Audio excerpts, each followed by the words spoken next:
parents gave my sister a new house for graduation, then I got my present. It's a gym membership. They said. I got angry and left. A month later, when my sister lost the house and casino. Graduation day was supposed to be a celebration.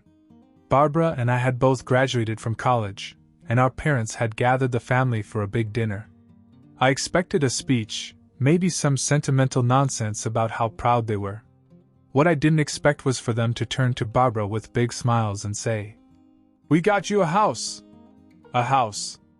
A brand new house, fully paid for, worth $120,000. The whole room erupted in applause as she gasped and put her hands over her mouth, pretending to be surprised, even though I was sure she knew. She always knew. Then my father turned to me and I felt the moment stretch. My heart was pounding because surely, they had something planned for me, too. Maybe not a house, but something that said I was important. "And for you, Tom." My mother smiled, prolonging the moment. "It's a gym membership." For a second I thought I had misheard.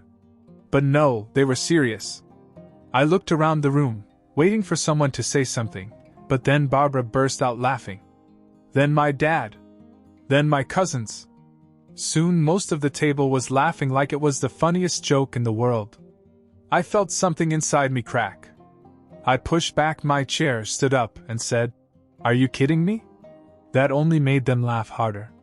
Barbara wiped a fake tear from her eye. "Come on, Tom, don't be so dramatic." I looked at my parents. They gave her a house and gave me what? A hint that I should lose weight. My mom sighed as if I was embarrassing her. "It's for your health, Tom. You should be grateful." Barbara leaned back in her chair and smiled. "Yes, Tom. Maybe if you go to the gym, you'll earn yourself a house someday." That was it. I turned to my uncle, the only one who wasn't laughing. He shook his head slightly, as if he couldn't believe what he was seeing. I grabbed my coat, looked at my parents and said, "You know what? Keep your gym membership." Then I looked at Barbara. "Enjoy your house while it lasts." And I walked out. I made a decision that night. I was done living under her roof. I had saved enough to get my own place. It wouldn't be fancy, but it would be mine. A month passed. I moved into my apartment and cut off contact with them. Barbara spent those weeks throwing parties at her new house and calling me sometimes just to rub it in. "Hey, how's the apartment? Must be so cute and tiny." Then one night my phone buzzed. "Barbara." I ignored it. She called again. Then my mom called. Then my dad. Finally I picked up the phone, and my mom's voice was desperate. Barbara had lost the house. Lost it? I thought maybe she had been robbed or had some kind of disaster. But no. She had lost it in a casino. She had this brilliant idea of doubling her money.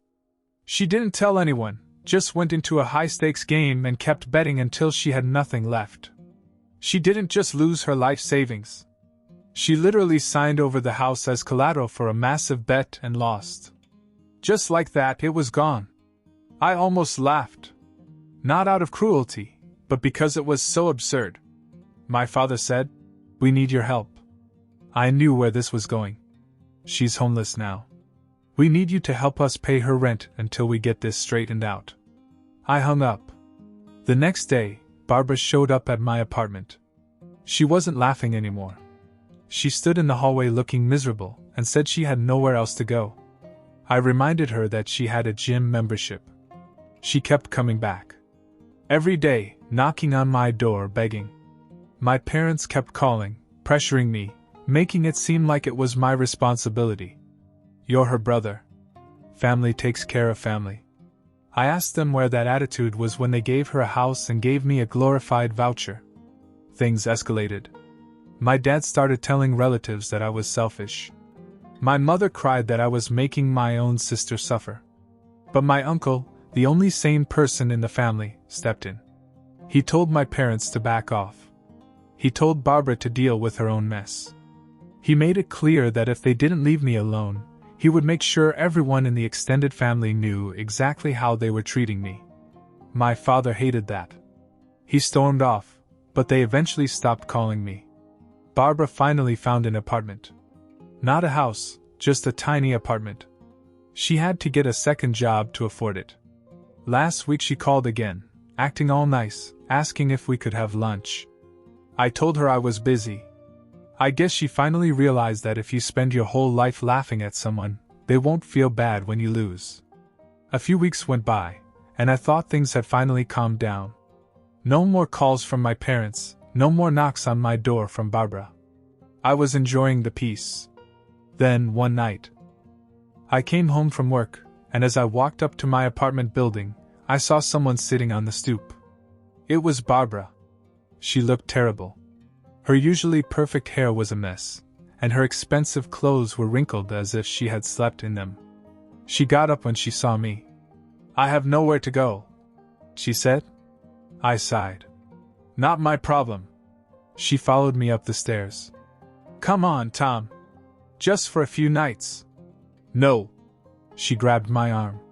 "Please." I shook her off and unlocked my door. "You have friends. Go to them." She hesitated. Then, in a low voice, she said, "They won't return my calls." That made me pause. Barbara had always surrounded herself with people, but now I realized they weren't real friends.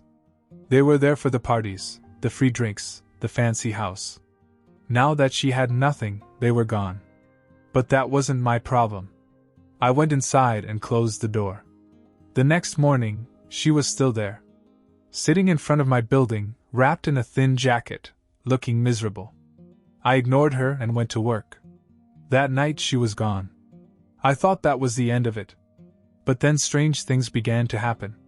One night I went to get food out of the fridge and noticed that things were missing. Just little things at first. A soda I swore I hadn't drunk. A box of instant noodles gone. Then one day, my leftovers from last night's dinner were gone. I lived alone. I started paying attention. I checked the locks. Everything seemed normal. But then I noticed something strange. The window in my tiny laundry room, the one I never opened, wasn't locked. I had a bad feeling. That night, I set up my cell phone to record the kitchen. The next morning, I reviewed the footage. At 2 a.m., the laundry room window slid open and Barbara climbed in. I stared at the screen in shock. She crept into the kitchen, opened my refrigerator, and started eating. Then she grabbed a blanket from my closet, curled up on the floor, and went to sleep. She had been sneaking in for days. I confronted her that night. She denied it at first, but when I showed her the video, she broke down. She had been sleeping in her car, too ashamed to ask our parents for more help. She said she was desperate. I told her she had 1 hour to get her things and leave. She left, but my parents found out. They were furious. My dad called and yelled at me for being a heartless, selfish brother. My mom said I was cruel for letting my own sister sleep on the street. I told them I wasn't the one who gambled away her house. A few days later, I got a call from my uncle. He wasn't surprised. He told me something I didn't know. My parents had given Barbara everything since we were kids. When she wrecked her first car, they bought her another without a second thought. When she failed college courses, they paid someone to tutor her. Every mistake she made, they covered for her. "She's never had any consequences, Tom," he said. "Maybe it's time she learned." Then came the biggest surprise of all. Barbara was arrested. It turned out that she had gotten desperate enough to try to steal from a store. She got caught. My parents bailed her out, of course, and instead of blaming her, they blamed me. They said that if I had just helped her, she wouldn't have been forced to steal. That was it. I was done. I blocked them all. Months went by. I got a promotion at work, moved to a better apartment, and finally felt free. I heard bits and pieces through my uncle. Barbara was struggling. My parents still made excuses for her, but they had finally stopped bothering me. Then one day I got a text from an unknown number. "I'm sorry, Barbara." I didn't reply. Sometimes people only realize what they had when they lose it all. A few months went by, and life was finally quiet. No more phone calls, no more guilt trips. Barbara was working 2 jobs to afford her tiny apartment, and my parents had stopped trying to blame me for their mess. Or so I thought. One night I came home to find Barbara sitting on the steps outside my apartment building. She looked unkempt, her hair a mess, dark circles under her eyes. She was scrolling through her phone, pretending she wasn't waiting for me. I sighed. "What do you want?" She stood and brushed herself off. "I just need to talk." I didn't answer, just unlocked my door and stepped inside. She followed. "Look, I know I messed up," she said, pacing my living room. "I was stupid, I get it. But I can't do this anymore, Tom. I can't work 2 jobs, I can't live in this shoebox of an apartment. So what, you want me to pay for a bigger place for you?" She hesitated. "No. I mean, I don't know. I think I should move back home." I laughed. A full, genuine laugh. "Great. Go tell Mom and Dad. I'm sure they'll welcome their golden child back with open arms." She folded her arms. "I did. They said no?" That took me by surprise. She sighed and sat down on my couch, rubbing her temples. "They said they didn't have the space. They didn't want me bringing my bad choices into their home. Mom literally said, 'You had a house and you lost it, so figure it out.'" I stared at them. "You mean the same people who begged me to help you? The same people who called me selfish?" She nodded. "Yes. As soon as they realized that bailing me out wasn't an option, they dropped me. For a moment I almost felt bad. Almost. Then she looked at me. I was hoping maybe I could stay here for a while. Just until I got back on my feet. I didn't even hesitate. No." Her jaw clenched. "Come on, Tom. I wouldn't be here if I had other options." "You had options," I said. "You had a house. You could have lived comfortably for years. But you laughed at me, rubbed it in my face, and gambled it away like an idiot. And now that Mom and Dad won't help you, you suddenly remember I exist?" Her face contorted in frustration. "You don't have to be such a jerk about it." "Yes, I do," I shot back. "Because you would never have done that for me. If the roles were reversed, you'd be laughing about this." She looked away, her jaw clenched. She knew I was right. After a few moments of silence, she stood up. "Fine. I'll think of something else." She stormed for the door. "But don't act like you're better than me. You think just because you have a crappy little apartment, you're on top of the world? Newsflash, Tom, Mom and Dad don't care about you either. They only tolerate you because you're not a burden." She slammed the door behind her. I thought that was the end of it. But the next day I got a call from my mother. "Tom, what did you say to your sister? She called us crying." I laughed. "She showed up at my house expecting me to fix her life. I told her no." Mom sighed dramatically. "Tom, she's your sister. You need to be there for her. You weren't there for her." "Why should I be?" There was a long pause. "This isn't about us. It's about family." I cut her off. "Oh, now it's about family? Where was that energy when you were giving out houses?" She started to say something, but I hung up. The real chaos began a few days later. Barbara, apparently having decided that I wasn't going to help her, had gone back to our parents' house anyway. She showed up unannounced and demanded that they let her move back in. When they refused, things got ugly. She screamed at them. Called them hypocrites. Told them they had spent their whole lives coddling her and now, when she actually needed them, they were turning their backs on her. Then this was the part that shocked me. She told them they were terrible parents. My mother lost it. She screamed back that Barbara was ungrateful, that she had ruined everything they had given her, that she had embarrassed the family. My dad, who was usually the calmer one, told her that maybe it was time for her to learn to stand on her own 2 feet. Barbara didn't take it well. She picked up a decorative vase from the table and threw it against the wall. It shattered. That was the last straw. My dad grabbed her arm and dragged her to the door, yelling that if she ever did anything like that again, she'd never be welcome back. Barbara left. And somehow, instead of blaming her for her actions, my parents turned it on me. "If you'd just let her stay with you, My mom snapped over the phone later, "This wouldn't have happened." I laughed. "Oh, so now she's my problem again? What happened to working it out? We're your parents, Tom. You should do what we tell you." I almost felt sorry for them. They had spent their whole lives playing favorites, shaping Barbara into someone who thought she could do no wrong. And now that it had backfired, they had no idea what to do with her. I told them I was done. I wasn't going to pay Barbara's rent. I wasn't going to fix her mistakes. I wasn't going to be part of their family drama anymore. That's when my uncle stepped in again. He called me that night. "You need to set some real limits, Tom. They're never going to stop until you do." I told him I already had. Good. Because if they keep this up, I'm getting involved. I don't care if it ruins our family's reputation. I don't know exactly what he said to them, but after that, my parents stopped calling. Barbara stopped showing up. It was the quietest my life had been in years. Then, a week later, I got a text message from Barbara. "I hope you're happy.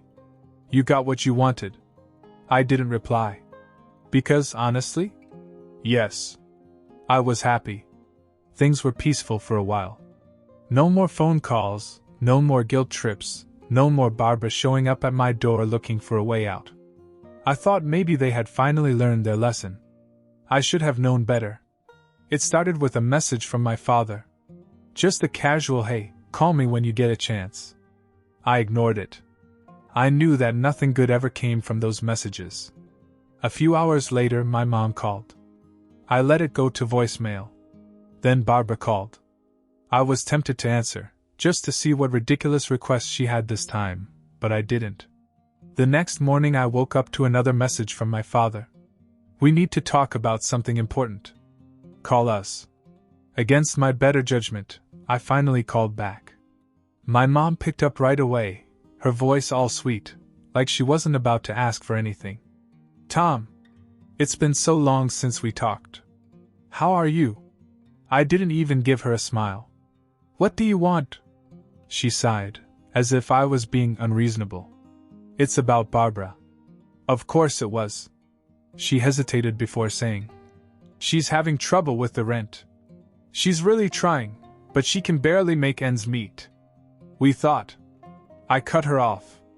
"No." She got defensive. "You don't even know what I was going to say." "I do," I said. "You were going to ask me to help you pay your rent. And the answer is no." She huffed. "Tom, she's your sister. She's family. She just needs a little help until she gets back on her feet." "Like the house you gave her? The one she lost in a casino?" There was a long pause before my father finally spoke. "She made a mistake, but she's learning. We just need you to do a little bit.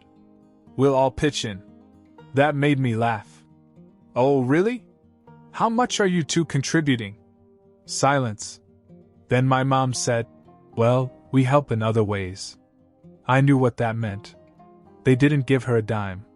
"So you want me to pay her rent while you do what exactly? Give her pep talks?" My father's tone grew sharp. "Don't be disrespectful." I scoffed.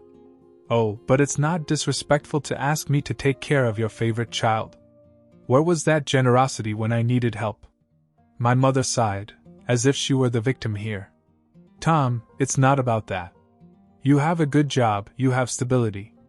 Barbara doesn't. That's not my problem." That's when Barbara jumped into the conversation. I didn't even know she was on the line. "Jesus, Tom, will you ever stop being bitter?" she snapped. I laughed. "Oh, sorry, am I supposed to just forget how you treated me?" "You're acting like I personally stole from you," she shot back. "I made a bad choice, okay? But you have a good life. You can afford to help me. Just because I can doesn't mean I will." She groaned. "You're so selfish." "Am I?"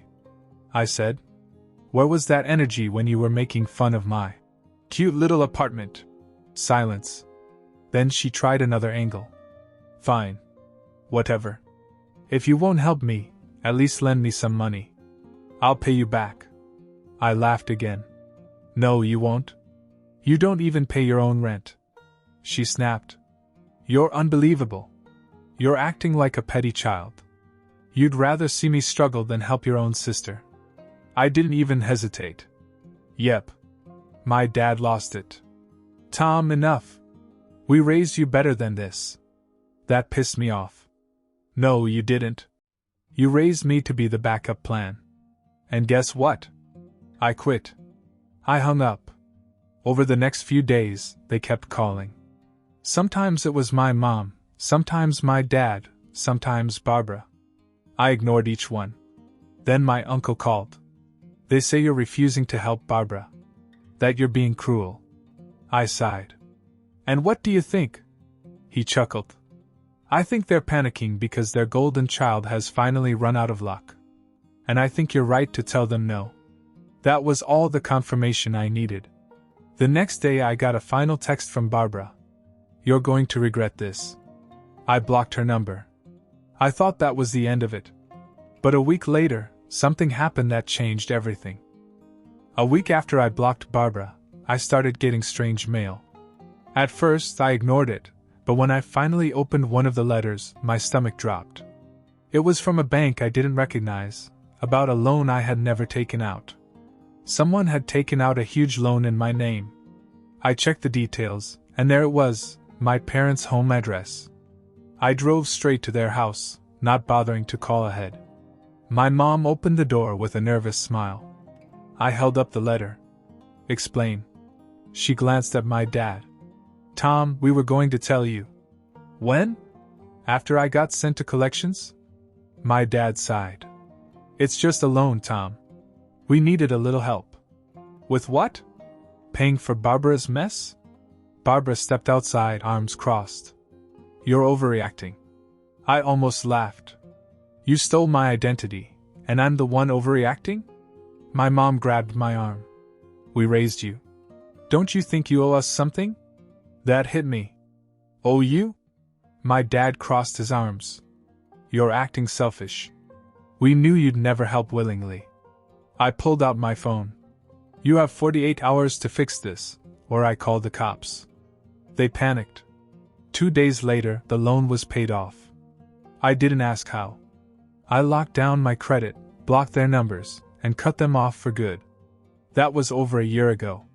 Now I live my own life. My credit is fine, my job is stable, and I don't waste a second thinking about them. Barbara, though? She's drowning in debt.